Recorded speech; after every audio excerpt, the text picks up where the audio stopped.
الحمد لله رب العالمين والصلاة والسلام على رسوله الكريم أما بعد أعوذ بالله من الشيطان الرجيم بسم الله الرحمن الرحيم وإن خفتم ألا تقسطوا في اليتامى فانكحوا ما طاب لكم من النساء مثنى وثلاث ورباع وإن خفتم ألا تعدلوا فواحدة. محترم سامعین، نکاح، طلاق، وراثت، عدت وغیرہ کے مسائل جن کو پرسنل لا کے مسائل یا خاندانی اور عائلی قوانین کہا جاتا ہے، ہمارے ملک میں آزادی کے بعد سے ہی ان کے خلاف آوازیں اٹھتی رہی ہیں. اس وقت پھر یونیفارم سول کوڈ کے نام پر ان مسائل پر بحث ہو رہی ہے اور ہر طرح کے لوگوں سے انٹرویو لیا جا رہا ہے، لوگوں کی رائے عامہ جاننے کی کوشش کی جا رہی ہے. محترم سامعین، ایسے حالات میں ہمارے لیے ضروری ہے کہ ان مسائل کے بارے میں ہمیں گہری معلومات ہوں تاکہ ہم خود بھی قرآن و حدیث سے ثابت ان مسائل سے واقف ہوں اور اعتراض کرنے والوں کو بھی مطمئن کر سکیں. محترم سامعین، ان مسائل میں سے ایک بڑا مسئلہ بہو وواہ کا مسئلہ ہے، ایک سے زیادہ شادی کرنے کا مسئلہ ہے. کہا جاتا ہے کہ اسلام نے مردوں کو 4 شادی کرنے کی اجازت دی ہے. یہ عورت پر سراسر ظلم ہے، اسے ختم ہونا چاہیے. محترم سامعین، اس مسئلے کو ہمیں ٹھیک طریقے سے سمجھنے کی ضرورت ہے. محترم سامعین، یہ بہو وواہ کی اجازت مولویوں نے یا مذہب کے ٹھیکیداروں نے نہیں دی، بلکہ یہ اجازت قرآن نے دی ہے.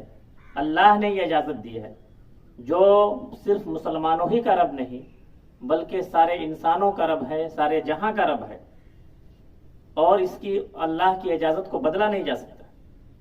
البتہ بہو وواہ کی حکمت، اس کی ضرورت اور اس کے غلط استعمال کو سمجھنے کی ضرورت ہے. محترم سامعین، قرآن نے بہو وواہ کا حکم نہیں دیا. اس بات کو ہمیں ٹھیک طریقے سے جاننے اور سمجھنے کی ضرورت ہے کہ اللہ تعالیٰ نے اس کا حکم نہیں دیا کہ ہر مسلمان کے لیے ایک سے زیادہ شادی کرنا لازم ہو، ضروری ہو، بلکہ قرآن نے اس کی اجازت دی ہے مخصوص حالات میں. ایسے حالات میں جب اس کی ضرورت ہو اور یہ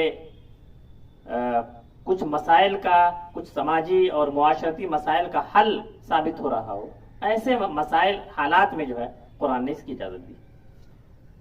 مزے کی بات یہ ہے کہ قرآن کی آیت ایسے حالات میں اتری جس سے بہو وواہ کی اہمیت اور اس کی ضرورت پوری طرح واضح ہو جاتی ہے. محترم سامعین، آپ سب لوگ یہ بات جانتے ہیں کہ مکہ والوں نے جب پیارے نبی صلی اللہ علیہ وسلم اور صحابہ کو پریشان کیا، تنگ کیا، ان پر ظلم کے پہاڑ توڑے، تو آپ نے مکہ سے مدینہ ہجرت کی. مدینہ آ جانے کے بعد بھی کفار مکہ نے آپ کو چین سے رہنے نہیں دیا، صحابہ کو آپ کے چین سے رہنے نہیں دیا. کئی جنگیں مسلط کی.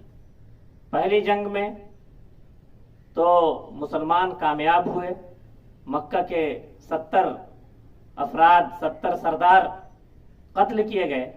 لیکن دوسری جنگ، جسے ہم جنگ احد کہتے ہیں، اس میں مسلمانوں میں سے 70 صحابہ شہید ہوئے.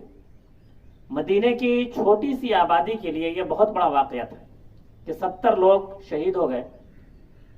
1000 کے قریب مسلمانوں کی اس وقت تعداد تھی. ایسے میں 70 صحابہ کا شہید ہو جانا یہ بہت بڑا معاملہ تھا.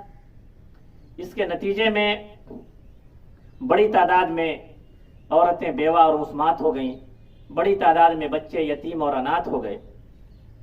ان کے مسئلے کو حل کرنے کے لیے، یتیموں اور بیواؤں کے، اناتھوں اور مسماتوں کے مسئلے کو حل کرنے کے لیے قرآن نے بہو وواہ کی اجازت دی.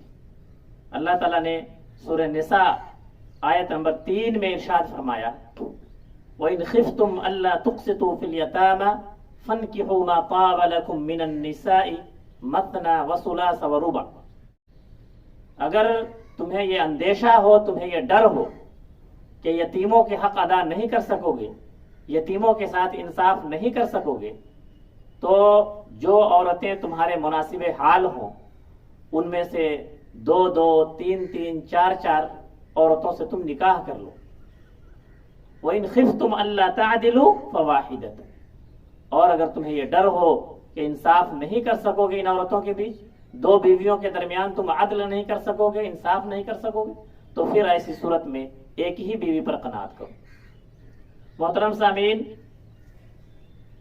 جنگی حالات میں جبکہ بڑی تعداد میں جنگوں میں مرد شہید ہوتے ہیں، ایسے حالات میں بہو وواہ، بیواؤں اور یتیموں کے مسئلے کا بہت بڑا حل ہے، بہت بڑا آپشن ہے جس کو اپنانے کی ضرورت ہے۔ لیکن یہ بات بھی واضح رہے کہ قرآن نے ایک سے زیادہ شادی کی جو اجازت دی ہے یہ عام لوگوں کو نہیں دی ہے، یہ ایسے لوگوں کو دی ہے جو اونچے اخلاق و کردار کے حامل ہوں، جو 2 بیویوں کے درمیان انصاف کر سکتے ہوں، ان کے حقوق ادا کر سکتے ہیں، ان کے درمیان نہ برابری اور نہ انصافی نہ کریں، بلکہ قرآن نے ایسے لوگوں کو جو بیویوں کے درمیان انصاف نہیں کر سکتے ان کو ایک سے زیادہ شادی کرنے سے منع کیا۔ وَإِنْ خِفْتُمْ أَلَّا تَعْدِلُوا فَوَاحِدَةً، اگر تم کو یہ اندیشہ ہے کہ تم عدل نہیں کر سکتے، انصاف نہیں کر سکتے، 2 بیویوں کے درمیان انصاف نہیں کر سکتے، تو ایسی صورت میں تم کو ایک ہی بیوی پر اکتفا کرنا چاہیے۔ یہ قرآن کا حکم ہے۔ محترم حضرات، اگر آپ غور کریں تو ایک سے زیادہ شادی کی ضرورت کچھ انفرادی حالات میں بھی پیش آتی ہے، اور ان حالات میں بہو وواہ ان مسائل کا بہت بڑا حل ہے۔ اس میں سے ایک حالت یہ ہے کہ بعض لوگوں کو اولاد نہیں ہوتی۔ اولاد انسان کی فطری خواہش ہے، ہر آدمی صاحب اولاد ہونا چاہتا ہے۔ ایسی صورت میں 2 ہی آپشن ہے، یا تو جو موجودہ جو بیوی ہے اس کو طلاق دے دے، دوسری بیوی لائے اور اولاد حاصل کرے، اور دوسرا آپشن یہ ہے کہ پہلی بیوی کو برقرار رکھتے ہوئے دوسرا نکاح کر لے، دوسری بیوی لائے تاکہ اس سے اولاد اس کو حاصل ہو جائے۔ آپ سمجھ سکتے ہیں کہ دوسرا آپشن بہتر ہے کہ پہلی بیوی کو بھی رکھا جائے اور دوسری بیوی کے ذریعے سے اولاد حاصل کی جائے، اور دونوں کے درمیان عدل کیا جائے، دونوں کے ساتھ انصاف کیا جائے، کسی کی حق تلفی نہ کی جائے۔ اسی طرح سے بعض حالات میں بعض عورتیں بہت سخت بیمار ہوتی ہیں یا معذور ہوتی ہیں، اور خوشگوار ازدواجی زندگی گزارنے کے لیے ایسے حالات میں دوسرے نکاح کی ضرورت ہوتی ہے، دوسری بیوی لانے کی ضرورت ہوتی ہے۔ اسی طرح آپ دیکھیں کہ آج ہمارے سماج میں بڑی تعداد میں بیوائیں ہیں، مسمات عورتیں ہیں، مطلقہ عورتیں ہیں۔ ان کے مسائل کا حل، واحد حل بہو وواہ ہے۔ اللہ کے نبی صلی اللہ علیہ وسلم کے زمانے میں یہ مسئلہ نہیں تھا۔ خود آپ اللہ کے نبی صلی اللہ علیہ وسلم کی سیرت کا مطالعہ کریں تو آپ دیکھیں گے کہ آپ کی صرف ایک بیوی حضرت عائشہ کنواری تھی، باقی تمام بیویاں یا تو بیوہ اور مسمات تھیں یا مطلقہ تھیں، طلاق یافتہ تھیں۔ تو یہ انفرادی حالات میں بھی اس کی ضرورت ہے۔ چوتھی بات یہ ہے کہ اسلام شوہر اور بیوی کے درمیان، پتی اور پتنی کے درمیان خوشگوار تعلقات چاہتا ہے۔ اس لیے اگر کوئی آدمی ایک سے زیادہ شادی کرنا چاہتا ہے تو اس کے لیے ضروری ہے کہ پہلی بیوی کو اعتماد میں لیا جائے، اس سے مشورہ کیا جائے، اس کو راضی کیا جائے، اور اس کے بعد دوسرا نکاح کیا جائے۔ تو ایسی صورت میں بہو وواہ کے نتیجے میں جو دقت آتی ہے، پریشانی آتی ہے، وہ پریشانی دور ہو سکتی ہے۔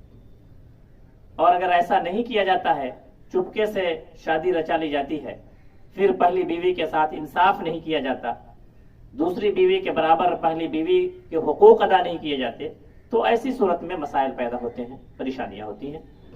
اس سلسلے میں پیارے نبی صلی اللہ علیہ وسلم کی سنت کو، صحابہ کرام کی سنت کو پیش نظر رکھنا چاہیے۔